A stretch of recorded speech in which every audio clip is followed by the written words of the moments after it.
So first we start down this class 4 road to try to find the trailhead, which should be a blue blaze trail on the left.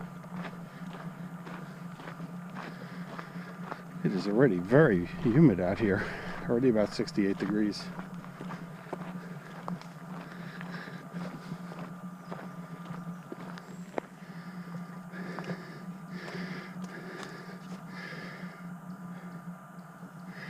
So we just walked from the end of this green trail to the trailhead, and now we're heading up to the intersection with the Piper Whiteface Trail, and that's where we're going to head off to the right up Whiteface Mountain. Okay.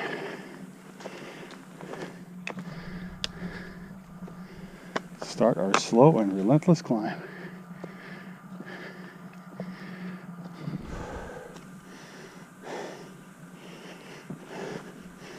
Well, after about a half an hour of climbing, it looks as if the trail's leveling out a little bit, and we're getting some sunlight through the trees.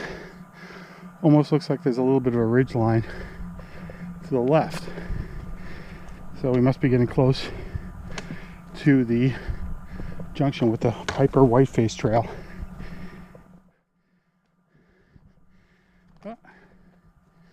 And here the trail takes a little bit of a turn to an old stone wall, and here we are at the Piper Whiteface Junction.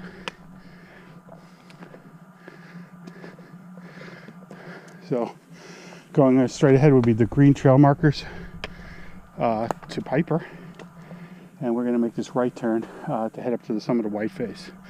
So there's a little bit of flat walking ahead to get over this wall, and then another couple 100 feet climb up to Whiteface Mountain. There's a nice meadow up here and a little bit of a cairn.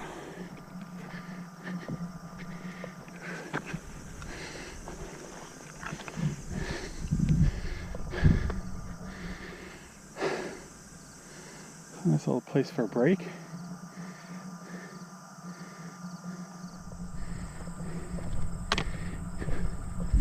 And just beyond the meadow, another trail junction, which actually doesn't appear on the map.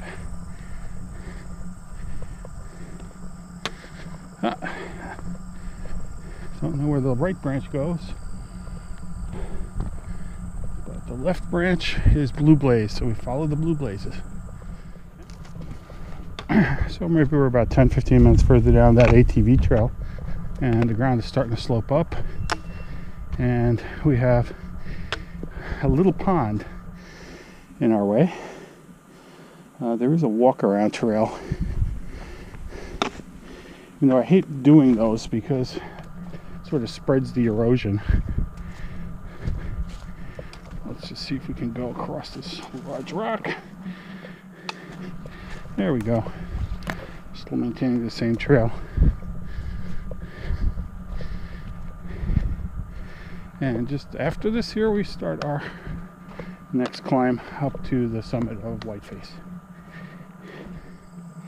Well, now we're on a ledge just below the summit. I've been walking up and up on these ledges here, and just so I finally take a breather. And when I did, I decided to turn around and realized I was missing the awesome view. So you can see north to the southern peaks of the White Mountains. And all the way down, catching a little bit of Lake Winnipesaukee. I'll get out a map on the way down, see if we can identify some of the far peaks. So now we're looking from to the west, and as I slowly pan around, you see you see Lake Winnipesaukee. That's looking back toward Laconia, and now we're looking up toward the Whites. Back here is Mount Moosilauke, and you see more of the lake. And finally, we're looking pretty much to the north, and that's Mount Osceola, there behind Lake Winnipesaukee. Mount Osceola, Mount Israel, and all the way before it disappears onto the edge of Gunstock Mountain is Mount Eisenhower. And if it were a clear day, we probably could see all the way up to Mount Washington, but not today. So, just adjusting a little bit. That is, you can barely make out the roof of the ski lift up on the top of Gunstock Mountain. And then here, of course, is Piper Mountain, which we've hiked before.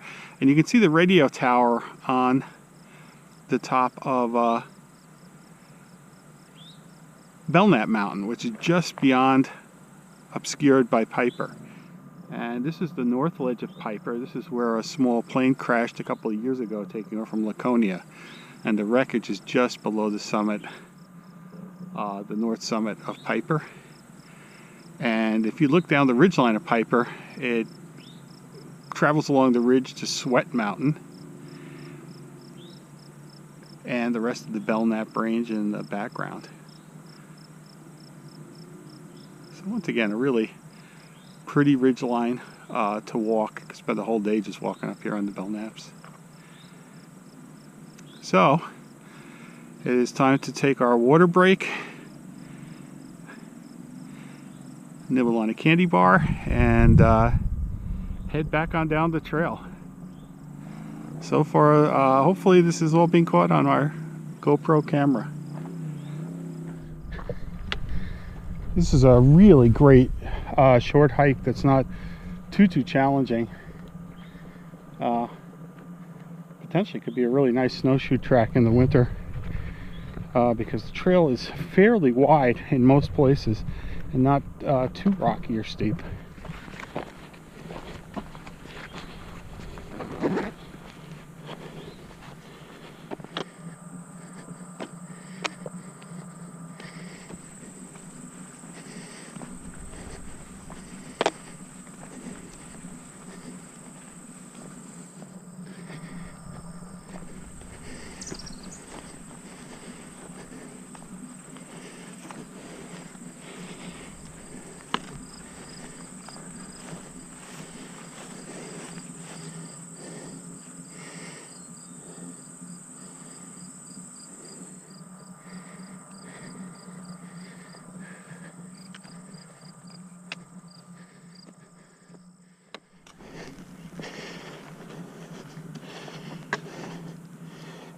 Finally starting down from the ridge. So we got about a mile to go.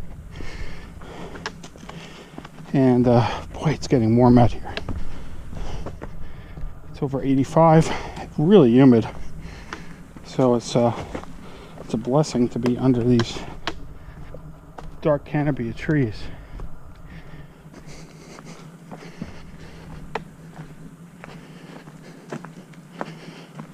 Trail maintenance has done a nice job putting in a couple of these water runoffs.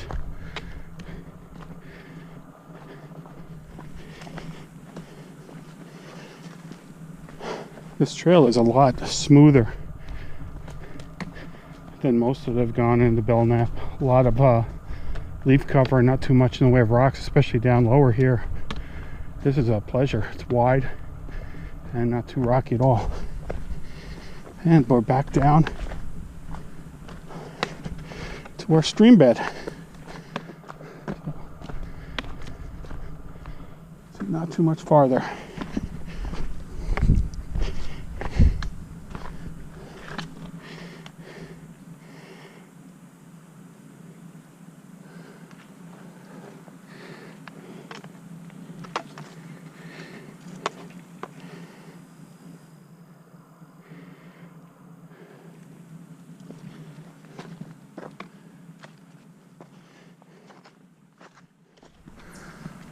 So here we are,